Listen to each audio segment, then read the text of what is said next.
All right. Welcome, everybody. We're going to get started here in just a minute. We got a packed house today, so I want to make sure everybody gets in. And I'm going to go through logistics here in just a moment.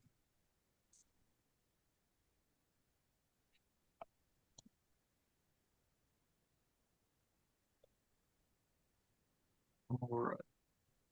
Let's share my screen here in just a second, everybody. Oh, I am sharing my screen. Am I sharing my screen? Yeah. Oh, look at that. I'm already sharing my screen. Okay. All right.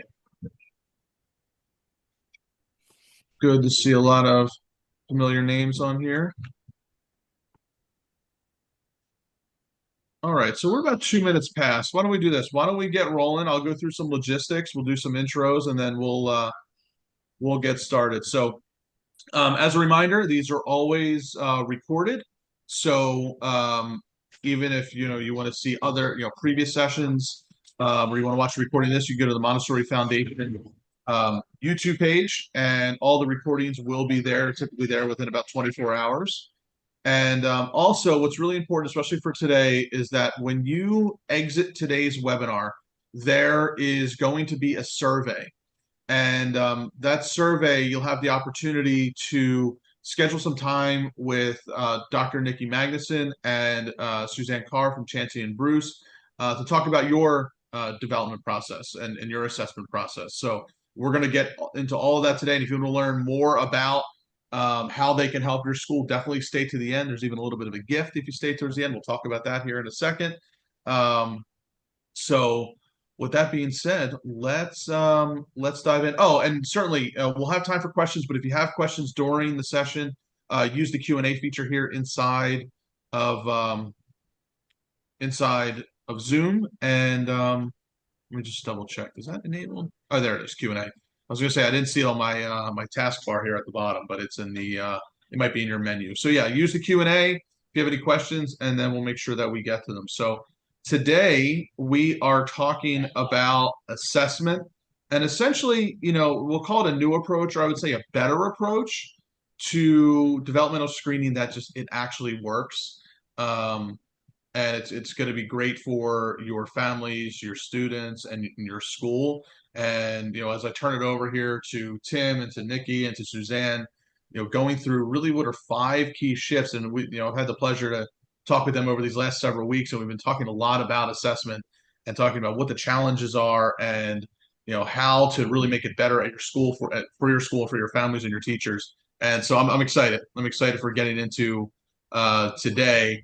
And I think and I'll turn it over as we start to do some. Why don't we do this? I'm going to go backwards. Let's do some quick intros. Let's do some quick intros. So, Nicky, Suzanne, they are the CEOs, co-owners of Chancy and Bruce. Um, which is a developmental screening and curriculum organization with over 40 years of research, refinement, real world use, hundreds of schools across the country, Montessori schools, public schools, private schools. So, Nicky, Suzanne, thanks for joining us today. Just wanted to turn it over to you just to say some quick, maybe intro or introductory comments as we get going. Yes, thanks for having us. I know Suzanne's having some technology problems with their camera, so might be trying glitching on and off. But yeah, we're excited to be here. We have been on both sides as an administrator, as a user, and as an educator, and we're excited just to be on here and partner and see how we can help support some of our schools here on this link. Cool. And yeah, I'm excited to get into today because I know by the end of today, I think everybody on here is going to have a really good sense of, a really great framework for how your school understands child development and essentially does assessment. Assessment in general, it's not new, right? But I think it's how to do it right, where it's beneficial for your students, your families, your teacher, and ultimately your school as well. So really great research-backed approach that you can implement, especially as you're going into next year. And what was really cool, as we were talking and prepping for today's webinar, Nikki and Suzanne said, "Hey, for anybody on here, we wanted to give them as much value as possible, as much helpful resources as possible. So, as I mentioned, you'll be able to book some time with them. If anybody books time with them, excuse me, you'll be able to do have a complimentary training session. They typically charge like $1,500 for this. That they would offer that to you for free, as well as their book, The Gift of Time. So, they could certainly talk a little bit more about that as we get towards the end, or certainly if you have a chance to book some one-on-one time with them, they'll get into that. But yeah, make sure you stay to the end. It's a really great resource or pair of resources for everybody on here. All right. Um, it's funny. We were just talking about these, and I'm going to open it up to everybody. But why don't we talk about what you find when you go into schools and you're talking with leaders of the school and the teachers about what are some of the challenges that I'm sure many of us on here are experiencing as well. The challenges of cost and time and just the resources available. So I'll turn it over to you to talk a little bit about what you find are some of those common challenges or obstacles that folks have. Well, I'm going to start off by just explaining to our audience why I thought it was valuable to invite Suzanne and Nicky to join us today. I met them a few months ago and really was surprised I didn't know they existed. Turns out that the company that they run was founded by Dr. Chancy and Dr. Bruce. It was basically in California and it served about 500 schools in the Los Angeles area.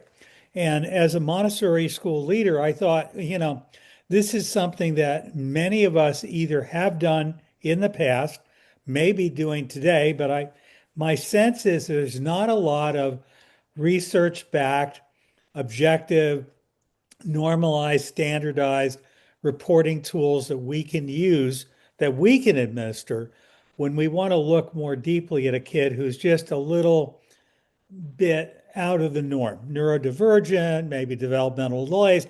We're trying to get the attention of the parents. And just before we got on, Nicky, you were describing to me something that you heard from one of the officials in California, and that might be worth sharing. Yes, actually just dropped in my mind last night. I said it bothered me. I almost lost sleep over it. So we were at a large conference here in Orange County with all of the early ed schools, public schools, and we were sharing about our assessment. And one of the state officials said to me, I mean, she was at least being honest, but she said, I don't think anyone's going to adopt this assessment in the public schools because they don't want to identify these challenges or have something more tangible to share because that means they have to do something about it. And she said they're going to try to kick the can down as far as they can because at a young age, if you're identifying any type of gap, whether it's in fine motor or speech or visual discrimination or social emotional, and you're able to make it tangible and back it up with research-based evidence, that means that child now needs an IEP and they need additional resources. And she said they don't want to provide those things at such a young age. Which to me as an administrator of a private school, when we used it, we considered that more of a gift that we were able to identify, partner with the parents, some of those gaps, and not only that, really empower our teachers to know what areas to focus on when it comes to supporting our students in all those pathway developments, those 10 pathway developments that we deem to be the most important for learning. Yeah, I think that's a really important point. I mean, all of us have probably seen this happen again and again. Our teachers bring to our attention there's a child who just seems to need more than they really know what to do. They've got lots of questions. All Montessorians are trained as observers, and we're pretty darn good at diagnostic teaching. On the other hand, there are times when either approaching a parent is difficult, they don't want to hear it, or we know that we're not qualified to do the diagnosis, but we know something's going on and we'd like to do it. And we know that it's either going to be really expensive if they go into the private sector and they get a psychologist to do this, or it's going to be really long before the local early intervention team in your county chooses to get around to doing that kind of work. So tell us about how did you learn about Chancy and Bruce, Nicky, Suzanne? Well, we were actually on the other side. So Suzanne and I ran a private school here in Southern California, and we had used it. I'd been at the school at the time 15 years, but our school had used it for 30 years. And when we used it as a screener for all of our incoming kindergarten students, so every student that was coming in that we had no idea, what we were getting. We met them, we interviewed them. They sometimes even did a shadow day, but to really understand the student and one, if we could accommodate them and what those accommodations would look like, but also all of our upcoming kindergarten students. So all of our students coming from TK into kindergarten, that was what we used as a decipher to see if they needed that gift of time year. So if they needed that additional TK year, or if they needed, Bonnie called it gift of time year, another year for them to really help develop those foundational pathways. So when Dr. Bonnie she wrote us a letter and said she's retiring, we panicked because we'd never used anything else. We'd always thought of, we dabbled with other assessments, but none of them were as thorough.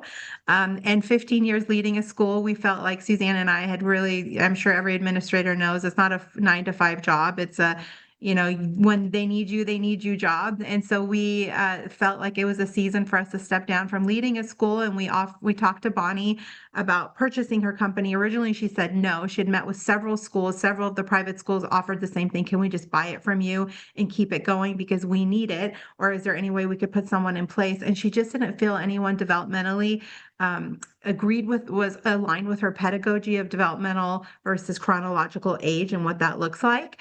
And I went out with her to Denny's. We sat, we chatted. I shared my heart, which is kind of, it's a little bit different than your Orange County educational model. They want kids reading and writing and spelling by 4. And I just don't believe that to be appropriate. And I shared my heart on age appropriate. And we talked about those pathways. And on our way, as we were walking out, she stopped and looked at me. She said, I want you to take over my company. And that's what happened. Suzanne and I took over, and we were always the forward facing. We received the results. We partnered with parents. We were able to bring in Chancy and Bruce to be the bad guy sometimes in those conversations. And then we turned into the bad guys where we started having those conversations with parents, which usually ends up, when I say bad guy, it's not really a negative connotation. We get introduced as the bad guy. We leave as the good guy. So it's been a real fun and exciting journey. We've met amazing people, and we've reverse engineered the assessment to break it up into pieces that when you get the assessment results, we have the now what. What do we do with these assessment results? What do we do when we find out that 50% of our students need extra support in fine motor or auditory memory or auditory discrimination? So we're really in there, and it's exciting to be a part of it.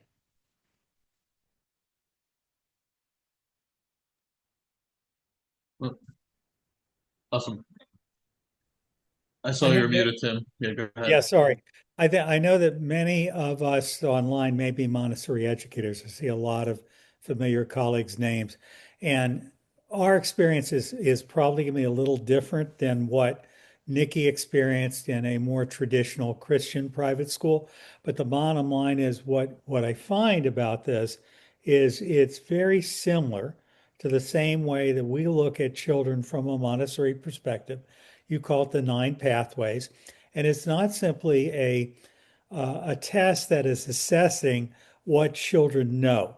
It's many, many different areas of human development. And what it's doing is showing how the child is, or essentially what their developmental age is, as opposed to what their chronological age is. And in your curriculum that you also offer, which we're not really focusing on today, is designed for a traditional school to use to try to address, as you said, Nicky, what do we do if a child is showing up as being developmentally delayed in comparison in one area or the other and needing additional support? Yeah. And that's something I think that was helpful for us as a private school to encourage parents to keep us, because especially in California, public TK is free.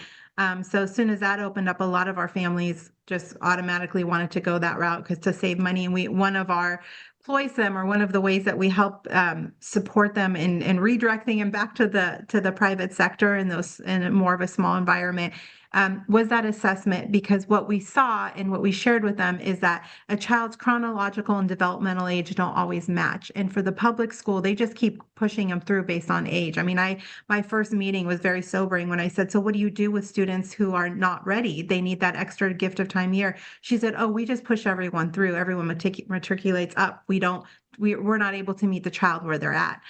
which I think is one of the greatest strengths of Montessori, is you guys follow the child. And in order to follow the child, you need to understand where they're at, not just based off their chronological number age, which is kind of the big picture, but more on their developmental age and their abilities in those pathways. So, for example, you might have a 4-year-old child that's reading, but their auditory memory is they're struggling with auditory memory or 3-step instruction. That's one of the greatest gifts that we've seen is the gratitude of our kindergarten teachers.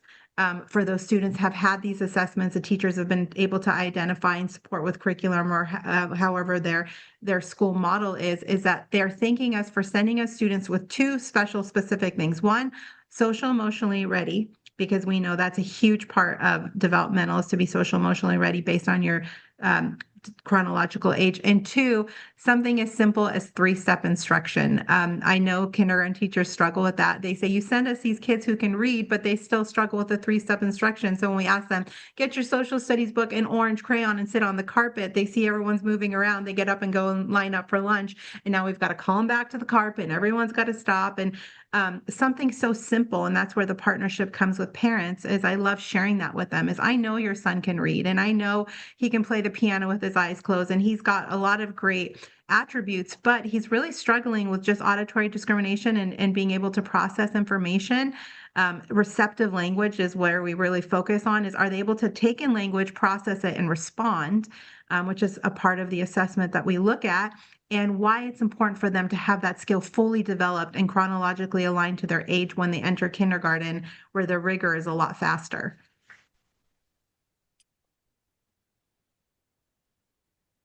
Clint, do you have a Yeah. next step, or do you want me to jump in? Yeah, I was just, I know we've kind of hit on this already, which is, some of the challenges that schools face, and I'll highlight some of them, and I'll keep us moving forward here. Stop me if you want to go into anyone in more depth, but some of the things that we were talking about, which is, some of the challenges that schools face or questions or objections they have to kind of doing assessment the way that we're going to talk about it is, one, it can feel like just another cost, right? That maybe you can't justify right now. Obviously, so many people wearing a lot of different hats, teachers stretched thin as it is. You can't figure out, who should do it and when. And then, there's not a ton. I mean, there's resources out there, but not really in like the right resources that maybe are ideal for young children in your environment. And even if we were talking about when you get the data, it's like, what do you do with the results? Like, okay, we got the data, we log it maybe, but then how does that translate into making better decisions? This was an interesting one, right? Which is, who's the bad guy in the conversation, right? It's like somebody's got to deliver the news to the parents, right? And when it's you that you can create kind of that a little bit of angst in that relationship. So that can sometimes prevent you from doing assessment and in this way. And then also when you have new students, right? Student comes in throughout the year feeling like you're just starting from scratch and you got to wait for some weeks or months before you can get any sort of baseline there. Did I miss anything or anything you want me to go back to as we look at what are some of the common challenges that schools have when they're thinking about doing assessment? I No, I mean, think I think those are pretty common. I think one thing that would be helpful, maybe I'll just spend 2 minutes giving you a quick zoom out of the assessment itself, so they can understand what it would look like. So the assessment is done with a 20 to 30-minute one-on-one, and it looks at those 10 pathways. One of them being social emotional, which is done through observation of parent and teacher. It's a form they fill out and the screener. But the pathways we look at fine motor, we look at gross motor, we look at visual memory. Are they able to memorize what they see? Visual discrimination. Are they able to discriminate what they see? That's huge again. We'll show them 4 pictures, and 2 of them are a little bit different, and they're supposed to identify which 2 look the same. And if they are not able to discriminate those pictures, they're going to really struggle between a B and a D, or when they start, moving into the literacy world. So we look at the visual, we look at the auditory discrimination, auditory memory, receptive language, expressive language. We know language is huge for this age, and then comprehension. So each pathway, there's questions that are asked, it's standardized.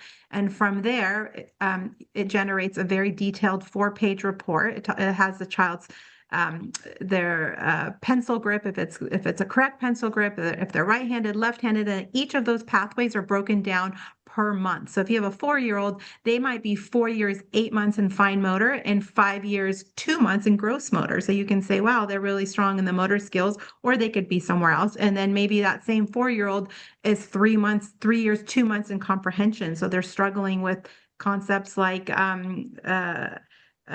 some type of one of the questions I remember, because all the students missed it. We realized the school never addressed it, is comparison. One of the questions on the assessment is, how is a dog and a cat alike?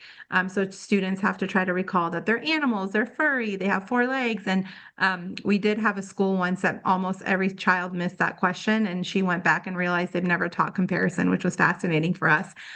So from there, those pathways are broken down, and we also have social emotional development milestones that we address. And then also we give recommendations. So based on that child's specific age and where they land on each category of those pathways, we give about 5 to 7 recommendations on the next steps a teacher could do, the parent can do, they can do together.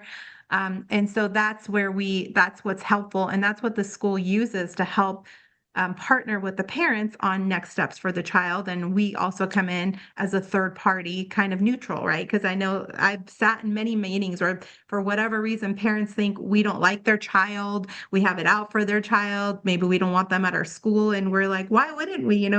My teacher's 35 years old, she wouldn't have it out for a 4-year-old child. And so the sheet that we provide is very helpful and tangible to help support what you're actually seeing in class in that observation delivered to the parents. Great. Yeah, and so let's talk about that. So we know some of the challenges, and I want you to dive into the what we call like the 5 big shifts that schools can look to make. And ultimately what we're looking at right now is like, hey, when you make these adjustments, when you look at assessment the way that you had just described, right, you can finally get a clear sense of the child, right? You're not guessing, you have a clear pathway. New students are no longer a mystery. You can apply it to your curriculum. You know how to navigate your curriculum, and that with which pathways need attention, which children need more time, and ultimately, as you know, we've talked about a couple times, you don't have to feel like, you, meaning the school, the teachers, administrators, don't have to feel like the bad guy. So when you do it the way that we're going to be talking about, and the way that Nicky is describing, um, it'll really set you up for success, set your students up for success, and create a much clearer defined pathway, if you will, for your students. So let's dive into. I forgot about this, which is, we talked about how that's beneficial for the students, but also obviously for your school. Nicky, do you want to talk about there was was it Donna Loomis? Do I have Yeah. that right? That Yeah. you said the teacher you were talking to said, "Hey, we did this," and then like, look at how much better. Why don't you just say what she had said to you? Yeah, and I met Donna. She'd been teaching 4-year-olds, 4 or 5-year-olds for 38 years. I met her on the year she was going to retire, and we did some demos testing. We came out and tested her students, and especially some that she had challenges with, and she received the results. And she called me, and the first thing she said is, "This helps me be a better teacher." And I kind of paused, like, how could you be better than you already are? You're amazing. She's, I call her one of the greats. I've seen her in action. And so she said, as a teacher, it makes me be a better teacher because I know where my students are and where they land specifically in these areas, so I can address it better versus just kind of based off my observation, or sometimes a child has a good day or a bad day. And so I loved that. And she said that not only helps her be a better teacher, it also helps her bring her, she has a couple of A's and pairs in there to really help support them. So it's a collective approach to the students as generally, but specifically for each child based on where they land on each of those pathways. And she did say if she knew about this assessment, she would have stayed an extra year before she retired. She said, I'd love to have stayed and had used this from the start. And she said, I'm very tempted to come back just so I could use this assessment and help it guide my classrooms. Awesome. Well, and we'll come back to the assessment. There's some questions here about the assessment itself and the pathways, and we'll talk about that towards the end for anybody that's interested in talking in more detail about how you can help and come into the school and provide these resources.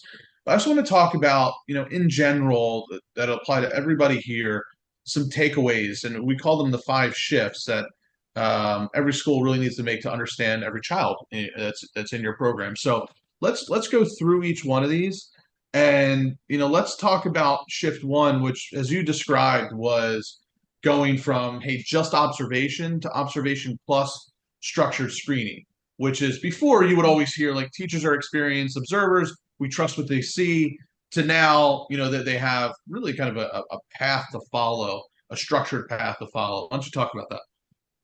Yeah, I think we talked a little bit about it a couple days ago. In my office, I had a big sign that said ideal versus practical, and how much every day as administrators we have these ideal scenarios. Ideally, we wish this was happening. Ideally, we wish we want to implement these. Practically, is it happening? Practically, is it working? Practically, are we being effective?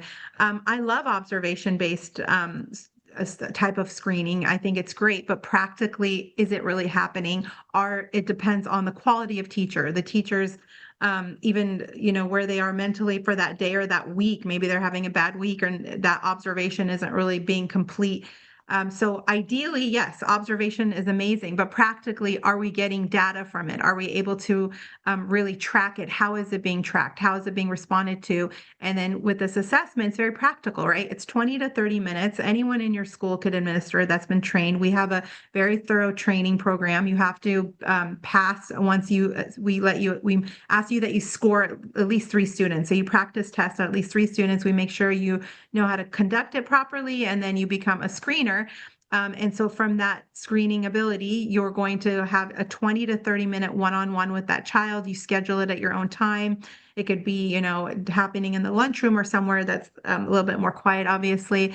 And then from there, you're getting very tangible information to help support your teacher. It helps with administration. Really, I loved it, because when we got those results as administrator, I went to my TK team and said, hey, we can see from all this data that 70% of our students are weak in comprehension, which has been one of the ones that we've struggled in, and visual discrimination. So let's come up with a strategy to really help address that. And then when we retested, we were able to see some significant growth in those areas, because we were able to target the areas where we were able to see and identify those weaknesses, which is where we think is the most impactful. We have something tangible, and that's where we can partner with parents. Parents love to know.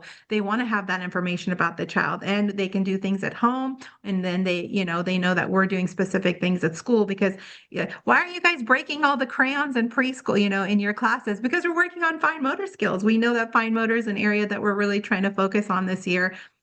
So it kind of helps. It helps really strengthen that partnership. And along those lines, and you may have hit on these a little bit, but I guess we'll just, if there's anything else you want to address on here, which is when you just go from pure observation, why does it matter to have more structure in there? And obviously we could see some of these on the screen. I didn't know if you wanted to dive into any of these specifically about some of the blind spots that traditional observation has. Yeah, I mean, again, it's an ideal. We would love to be able to use your teachers to observe, and how are they tracking that information? I know in the state of California, the assessment that's mandatory for all the schools is an observationally based one. And I have talked to teachers that go home and they fill out these forms and these observations with a glass of wine or half asleep, and try to recall if the child can do this, or if they recall that they remember. So we know running a classroom is already difficult. You have all your students, you have all your challenges, you have, the accidents and all the things. And to be able to teach and also be able to observe and record is just not, it's not something that we have amazing teachers that can do it. I've seen it. But they're not the norm anymore. I don't see it happening. I could go off on a whole tangent about that, because I would hire and I'd be like, what in the world's happening in here? But yes, I think it's ideal, and we'd love for it to be the way, but it's not happening, and it's not happening thoroughly. It's happening lukewarm at best. I'd love to hear from the people online in the chat. If you could tell me, if how would you use a tool like this? I know what I've done in the past. We used to have this. I'm interested in what do you think you would do, whether it's Chancy and Bruce or something like it. And if you have another tool that you're using, that you're happy with, we'd love to know what it is because we've been looking to see what's out there and what might be a good fit.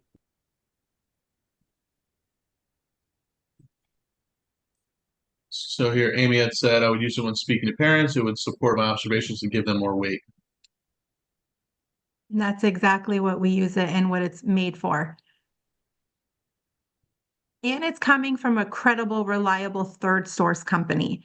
So it's something that's tried and true. It's research based. It's standardized. So it doesn't matter who's giving it, where it's been given. And you're getting a very detailed report. And I'm sure, Clint, we could send them a copy of what a report looks like. Yeah, yeah, absolutely. We can send a copy. We'll get a copy out to everybody to show what that can look like. And by the way, because I see a couple of similar comments, something to give to parents, talk to parents about. I'll just give a quick analogy from my perspective in regards to financial aid.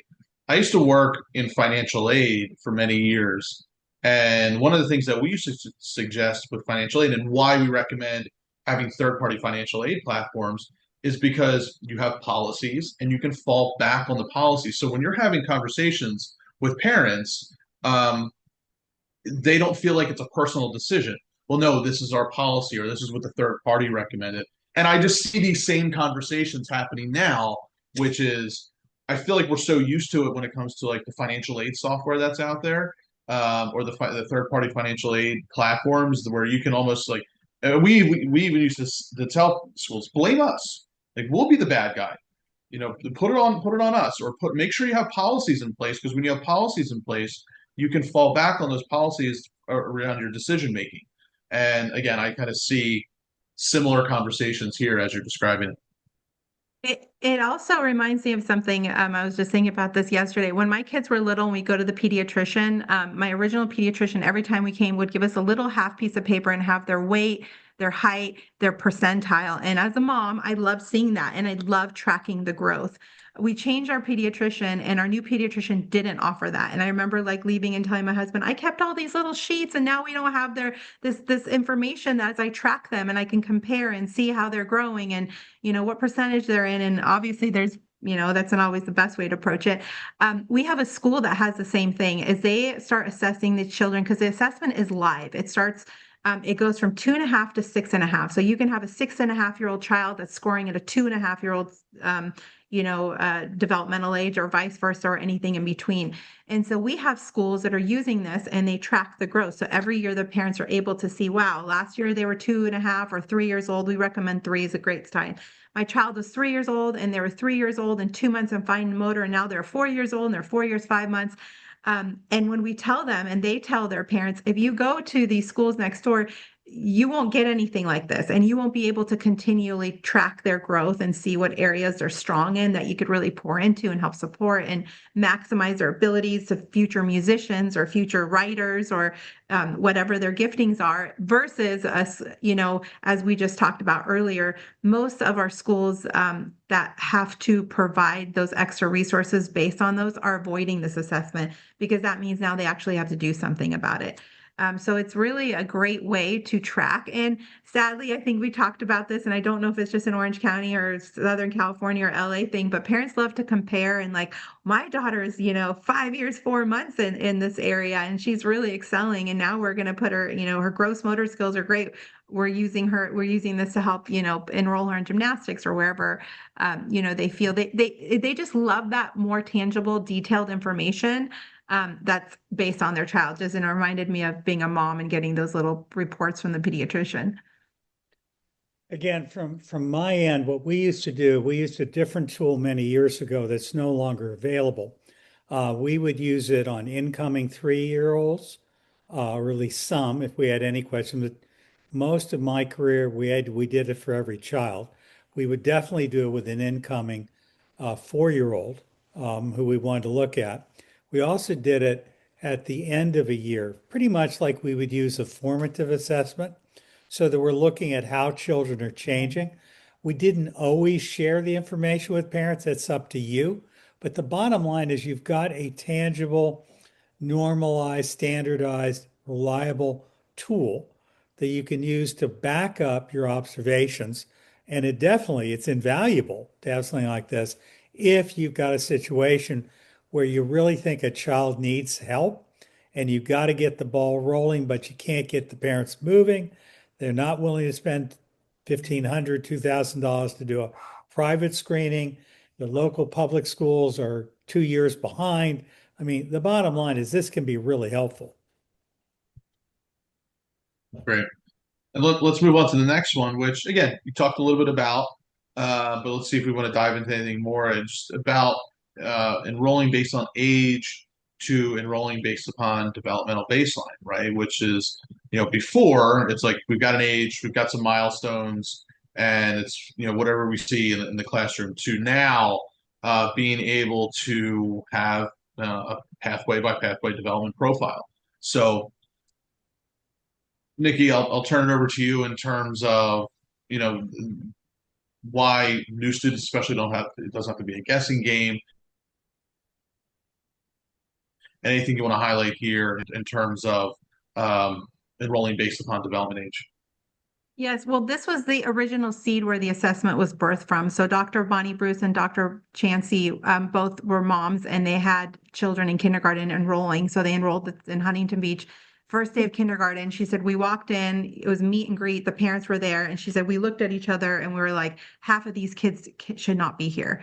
Development chronologically, they were 5 and they were all in kindergarten based on their age. But she said half of them really shouldn't be there because they knew from their, and Bonnie has a doctorate in education, but a specialty in special education.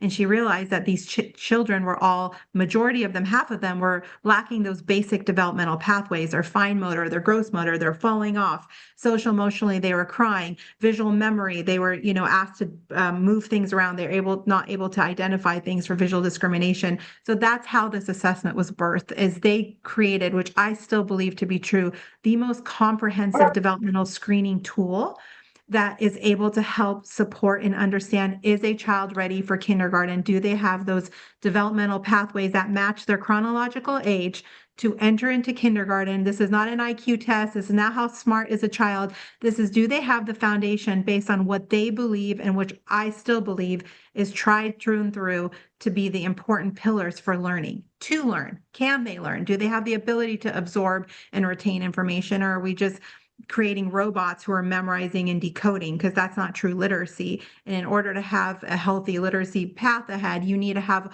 a lot of those developmental pathways in place.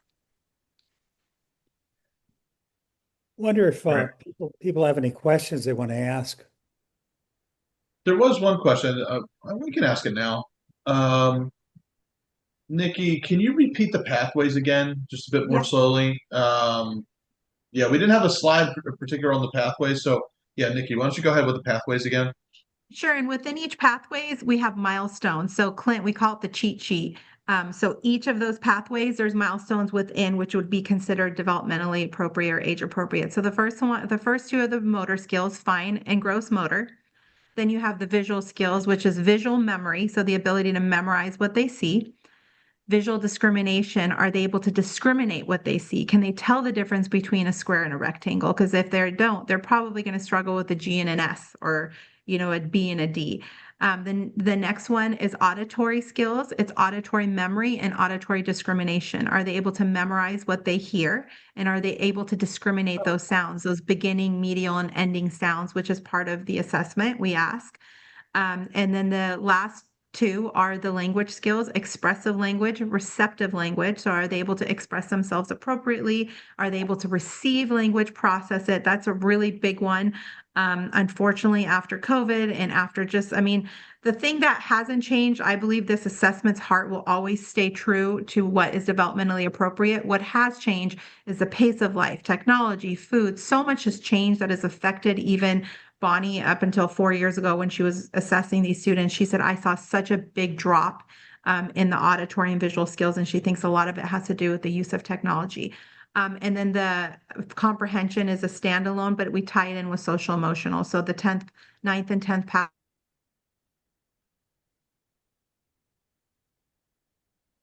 Hello?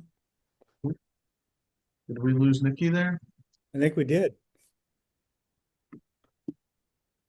I'm here. Hello?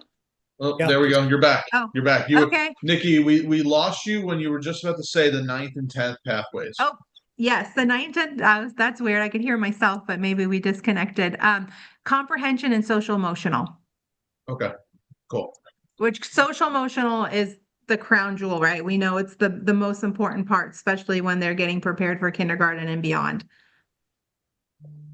All right. All right. Our last, maybe 5, 10 minutes before we dive into some more questions. Let's get through the next few shifts that you feel like schools really need to make. And one of them is the concept of the check-ins versus meaningful benchmarks, right?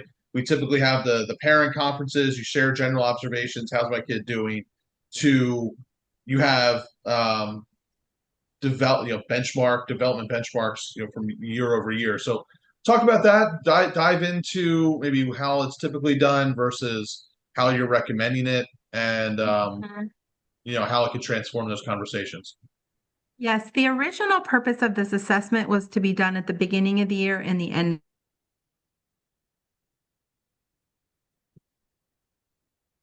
Uh-oh. Keep losing Nikki a little bit. Yeah. It happens sometimes.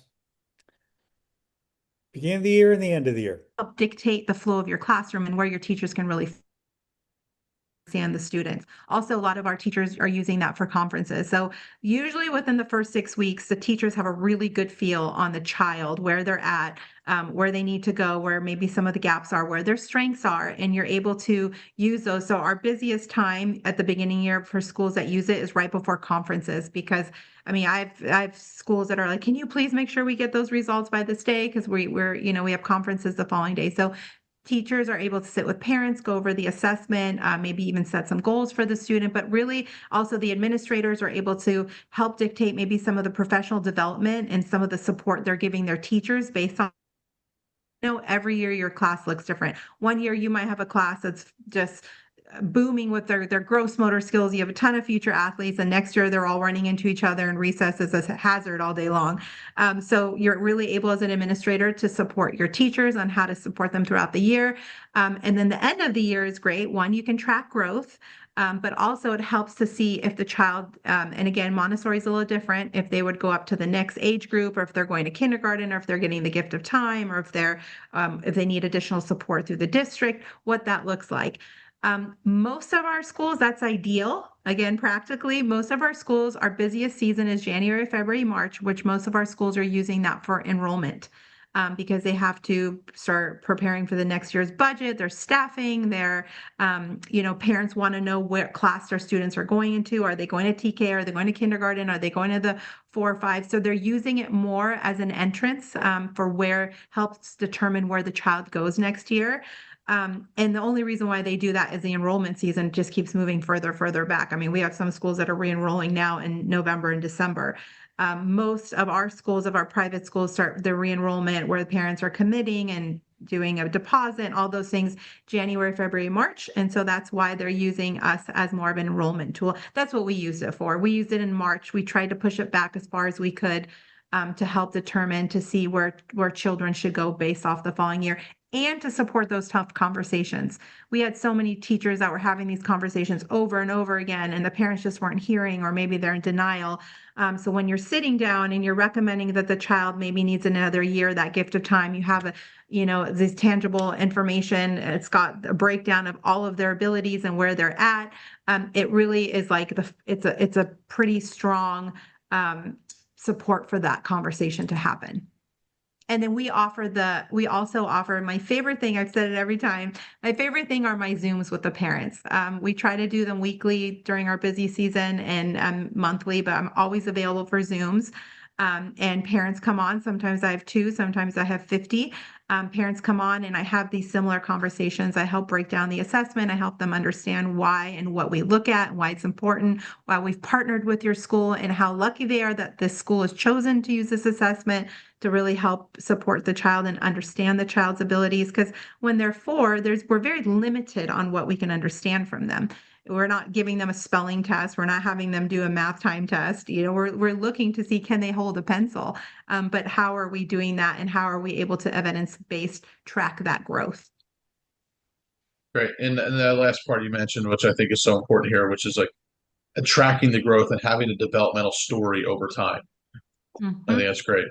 All right, let's go into um, number 4, which is from reaction to concerns to responding with clarity and compassion, right? Which is like um, something's going wrong, you're kind of tensing up, feeling like, oh, I gotta have this really difficult conversation with the family. To again coming back to pathway level data, specific data, where the child needs support. So why don't we dive in here?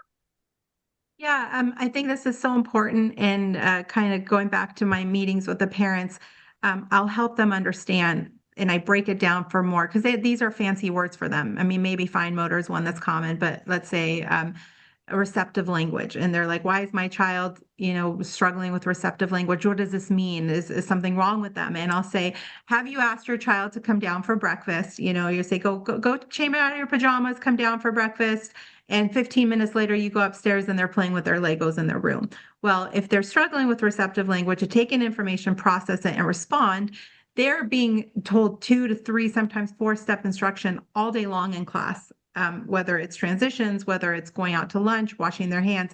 And I said, if they're struggling with that, and I break it down, how it even connects to social emotional, because I've seen it with my own eyes where a child is struggling with receptive language. And every time there's something going on, they think it's lunchtime, they think it's library time. They're always at the wrong place at the wrong time, which is really, to some degree age appropriate, but not when you're going into kindergarten and the rigor is moving a lot faster. And I explained to them, after time, nobody wants to be in your child's group because they're always late. They're always getting in trouble. They don't want to sit next to them in the carpet because people are making fun of that child, or, hopefully that's not happening. But unfortunately, when they start struggling with those pathways, it affects their social emotional. And why not give them another additional year of a 4-year-old classroom or a 4.5-year-old classroom to really be able to develop those? And here's some fun things you could do at home. And I help break it down. I'll say, at home before dinner, play the restaurant game. Say, I'd like a hamburger and a Diet Coke. And they go out and they fake make it and they bring it back. And then you add a third step instruction. I like a hamburger with extra pickles and a Diet Coke. And you start really working with them to help develop that brain pathway, that ability for them to take information, respond to it, and memorize it, and tie in both of those language components together. So I think when you break it down and you partner, and I feel that that's one of the greatest strengths about Montessori schools is you guys not just take in the child, you take in the family, and you guys, there is a partnership, and I love seeing that. And I think this just strengthens that partnership with the parents, and then you bring us in, and it's just, I've seen really great things happen. And ultimately, all of our hearts is to benefit the children, and that's what really comes out of it. Great. Let's move on to the last one here, which is, feeling like there's a lot of moving pieces to the assessment, right? So it's you screen, you observe, you teach, you have a lot of different materials to pull from, to having kind of one cohesive system where it's all kind of working together, and all the resources are working together. So, and then being able to figure out, hey, what's not, let's just assess and be like, okay, here's the data, and then what do we do with it? But then taking action from the assessment. Yeah, we get that a lot, whether it's assessment or curriculum, is what do you use? And they say a little bit of everything. And now I know Montessori's are a little bit different, but we have found, and I open the doors for anyone that has anything that they feel is similar. We have found that there is no other assessment out there that we know of that is so thorough and comprehensive and looks at all of the pathways. There's some that might do 8 or 7 or 4 or 2, and maybe a different name pathway, or they call it something different. That's so comprehensive, including the social emotional factor. And now what we've done in the last 2 years, we haven't touched the assessment per se. What we did with the results is we've added a data system that has hundreds of thousands of reference points for what next. So when you get those results, whether you are a Montessori school and know how to address it internally, or you're a private school and you want to pull in a specific curriculum to help support those needs, is we give you a 2-page breakdown on each of those pathways where the child lands. So if you have a 4-year-old that's 5 years in gross motor, here's some additional things they could do at home or at school, and really help give you those next steps. Because a lot of those schools we ask, what do you do with your assessment results? Or what do you do with your observation results? Like nothing, we just track it. Or at best, we try to address it, but it's so hodgepodgey. And how do you even filter all those observation results as something tangible and something that's actually usable? That's something that you're able to use, that's age appropriate. Because there are certain things, especially with the academics, some schools are really pushing hard with the academics. Most of their assessments are, can they letter and number identify and sounds and blending? And I'm like, they're 4. Let's see if they can just, sit for 15 minutes. That would be amazing, let alone, reading however many words. So we hope, and we only work with schools that are aligned with our pedagogy in that area, because I think that's very important, for what would be considered developmentally appropriate for 4 and 5-year-olds. Awesome. And what I would say is, as we're approaching the last 10 minutes, certainly this is a great time for questions. So toss all your questions inside the chat. And as you're doing that, I think it'd be good. And we talked about a lot of different aspects of this. It'd be good to kind of recap some, those 5 key things that you had mentioned today, which is one, observation alone can cause gaps, or you can miss critical gaps, and you need structured screening now. How to establish a development baseline for every child, incoming child, new child just came in. You don't have to wait weeks or months, so that there's not guesswork. And then stop me, or let's go into any of these any more depth just to elaborate. But those parent conferences, instead of just saying, yeah, they're doing okay, having a clear benchmarking approach, and then how that aligns with telling a story year over year. And then also, even if the story is, there's some things to work on, and feeling like these are really difficult conversations, you can fall back to the pathways. You can fall back to the assessments, and fall back to the third party. And then when everything's finally connected, what does screening and instruction really look like, so you can finally take action. All right. And I did see there were a couple questions that came in. And so let's talk about, like right now, as folks are sitting here, I saw there's some questions about, what does training look like? How long? What is the cost? So for those that are interested in working with Nicky, with Suzanne, with Chancy and Bruce, about how to potentially bring this into your school, get the training, and what that would look like for you. One, again, just as a reminder, especially if you weren't on right at the beginning, when you leave today, there's a survey. Just check the box saying, yeah, I'm interested in just talking with Nicky and Suzanne, so that we can talk about how to bring this into our school. They'll talk to you, get you some more information, so that you have a clear path moving forward, and you feel like you don't have to figure this out on your own. There are really great resources out there for you, and that's exactly why we brought Nicky and Suzanne on here from Chancy and Bruce to talk to you about this, because it is so important. So what you can do is, when you check that box, essentially you're going to get a developmental clarity session, if you will. You'll get an example report. You will get free training, as I mentioned. And Nicky, I'm going to ask you to elaborate on what that looks like. But ultimately, there's going to be training. There's the book, A Gift of Time. So we really wanted to, and they really wanted to, give you as much helpful resources as possible, and to help you implement this at your school. So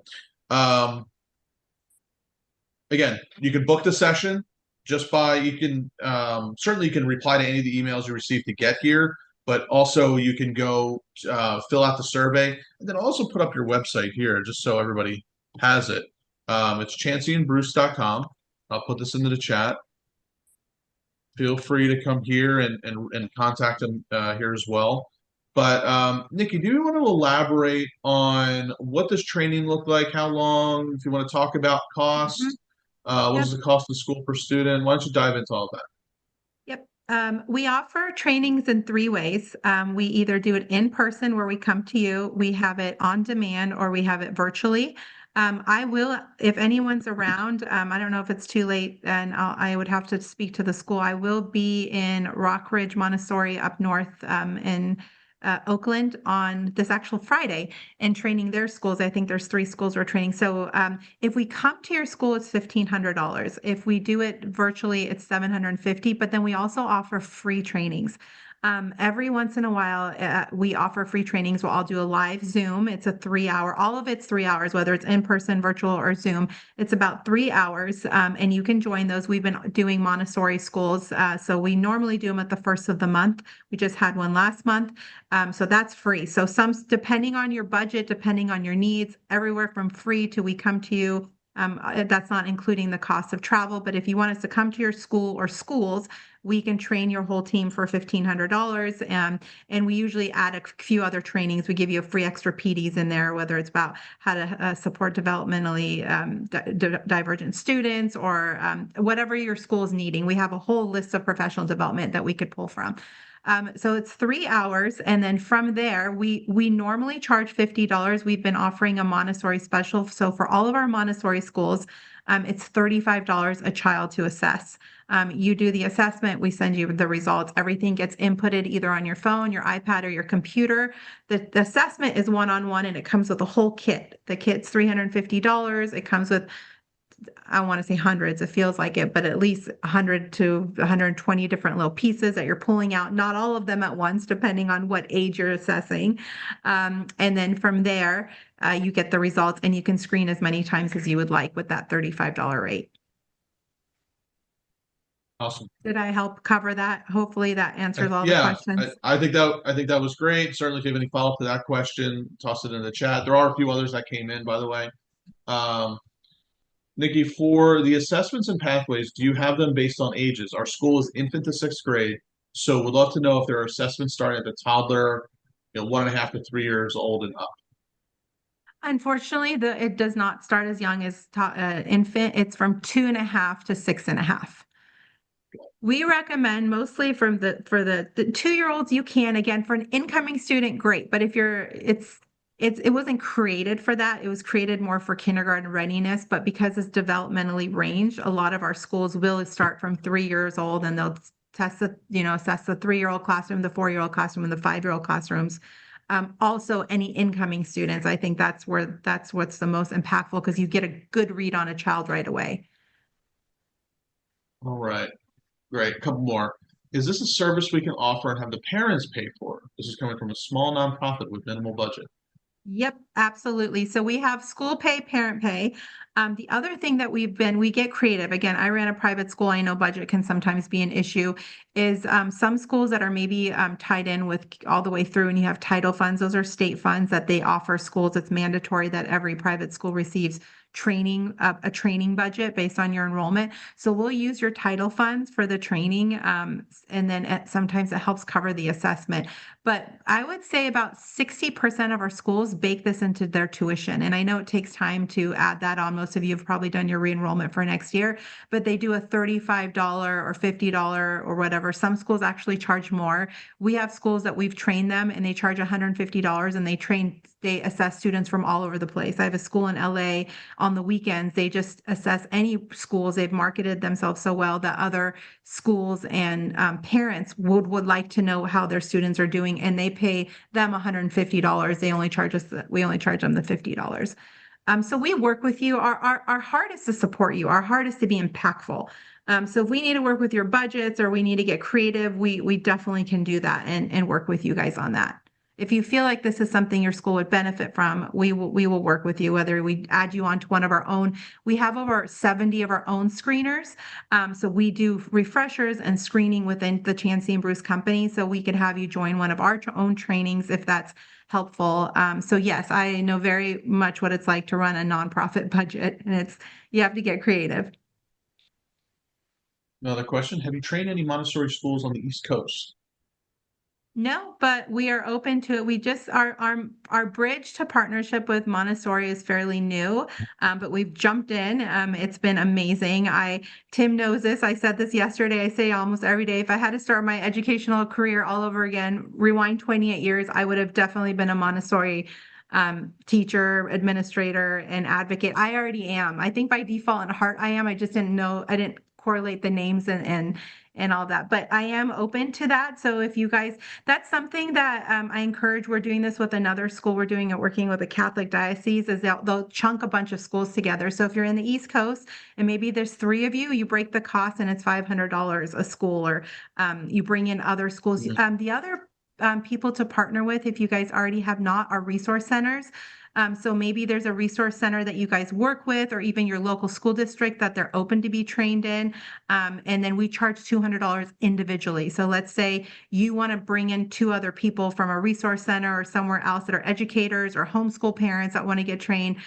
That could shave off $200 off of your budget. And then we can come out and train as many. The more, the better, because it drops the cost significantly.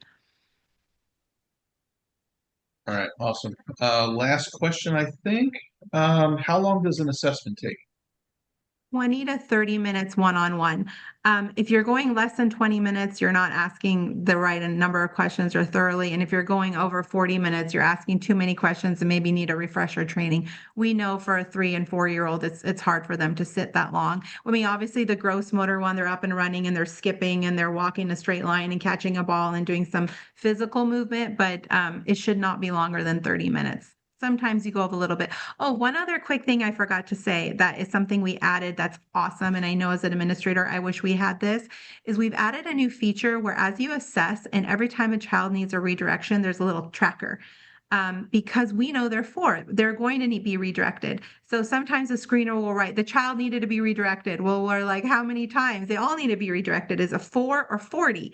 And so that tracker really helps and also gives you a case with the parent when you're explaining to them they're struggling staying focused. You'll say, hey, in this 20 to 30 minutes, they needed 29 redirections. Can you imagine what that's going to look like in a kindergarten classroom? And that's why they need that extra year. So that's something I forgot to add also. It's great. Well, I think that's all the questions. We're right at the hour mark. Again, just for everybody that's looking at the screen right now, fill out that survey. Excuse me. I put the link in the chat. Go to chanceyandbruce.com. Feel free to book some time with Nicky and Suzanne so you can get some of that free training and obviously talk about how this can be implemented at your school. So, with that being said, Nicky, Tim, I'm going to turn it over to you just for some final words. Nikki, let me turn to you first. Well, I'm just grateful for the opportunity. Like I said, I've been on all three parts of this. My son took this assessment. He's 18. He's a senior this year, and he was recommended the gift of time. And I cannot tell you how grateful I am that he's an 18-year-old senior that's doing great. And I cannot imagine him being in college right now. So as a parent, I'm grateful. As an administrator, we use this. And now as the leader of the company, I really feel that this is a very impactful and helpful tool for school, especially for early learners, because I don't know if there's anything else out there. And if there's any way we can partner with you or support you, even if it's not our assessment and we send your teachers free PD, we know early education sometimes doesn't have the best PDs out there. We will happily do that and come alongside your schools in any way possible. And we're grateful for the opportunity, Tim. Thank you. Nikki, thank you. And thank you, Suzanne, if you're out there. It's been really delightful to meet you and to hear the story of Chancy and Bruce. And even though it was designed for a non-Montessori school setting, I recognized in it, and I do recognize in it, that this is something that is almost certainly a valuable tool for those of us who are in the Montessori school community. The foundation is anxious to hear from those of you who do choose to work with Chancy and Bruce. We want to find out whether those of you in the field find that my instincts are right. I've used tools like this. I think it needs a refresh. It could be fancier, glossier. The bottom line is it looks to me like it's a solid, useful tool that will get the job done at an affordable price. And it fits in very nicely with one of the pain points that we have in the Montessori school community, which is we can't get the parents to do what they need to do, or they're reluctant, or it's really expensive, or the local public schools are really slow and reluctant. This is a really interesting way to move the ball down the field. And I really appreciate what you folks are bringing to the table, Nikki. Yeah. All right. All right, Well, thanks, everyone. everybody. Yeah, thank you. Go, Tim. Yep, looking forward again to hearing Yep. feedback from all of you. We will be sending out the recording to everyone who registered or anyone who asked for it, and it will be up on YouTube probably by tomorrow, if not later today. All right. Thanks, everybody. Have a great rest of the Thank week. you. Take Bye. care. Bye.